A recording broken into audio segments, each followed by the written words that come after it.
viewers, welcome to Cinema Bazaar. నేను మీ anchor Hasini. Today cinema bazaar film news కి స్వాగతం సుస్వాగతం.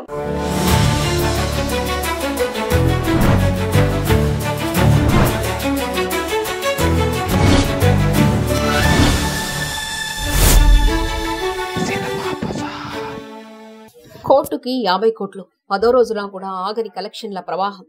National star Nani production house wall poster cinema banner పై రూపొందించిన court state versus a nobody cinema మంచి వసూలు సాధిస్తూ సక్సెస్ఫుల్ గా రన్ అవుతుంది. 10వ రోజు కూడా ఈ సినిమా బాక్సాఫీస్ వద్ద సాలిడ్ కలెక్షన్లు రాబట్టడం విశేషం. ప్రపంచ వ్యాప్తంగా 10 రోజుల్లో ఈ సినిమా 50.80 కోట్లు గ్రాస్ వసూలు చేసింది. 10వ రోజు గ్రాస్ కు 4 కోట్లు వసూలు చేయడం సినిమాకు మంచి బూస్ట్ గా మారింది. ముఖ్యంగా చిన్న సినిమాలోనే అత్యంత లాభదాయకంగా చిత్రంగా నిలిచిన ఈ సినిమా 2 తెలుగు రాష్ట్రాల్లోనూ భారీగా కలెక్షన్లు సాధిస్తుంది. రామ్ జగదీష్ దర్శకత్వంలో తెరకెక్కిన ఈ సినిమాలో ప్రియదర్శి, హర్ష రోషన్, శ్రీదేవి, శివాజీ, సాయి కుమార్, రోహిణి తదితరులు కీలక పాత్రలో నటించారు. ప్రశాంతి తీపినేని నిర్మాణ సారథ్యంలో ఈ చిత్రం ప్రేక్షకుల్ని ఎంతగానో ఆకట్టుకుంటుంది. బాక్స్ ఆఫీస్ వద్ద మంచి వసూలు సాధించిన ఈ సినిమా చిన్న సినిమాలకు ప్రేరణగా నిలిచింది. సినిమా బజార్ యూట్యూబ్ ఛానల్ తో పాటు సినిమా బజార్ డిజిటల్ ఈ పేపర్ మరియు సినిమా బజార్ వెబ్సైట్ ను కూడా చూస్తూ ఉండండి. మరిన్ని సినిమా అప్డేట్స్ కోసం సినిమా బజార్ ఛానల్ ని సబ్స్క్రైబ్ చేయండి, లైక్ చేయండి, షేర్ చేయండి.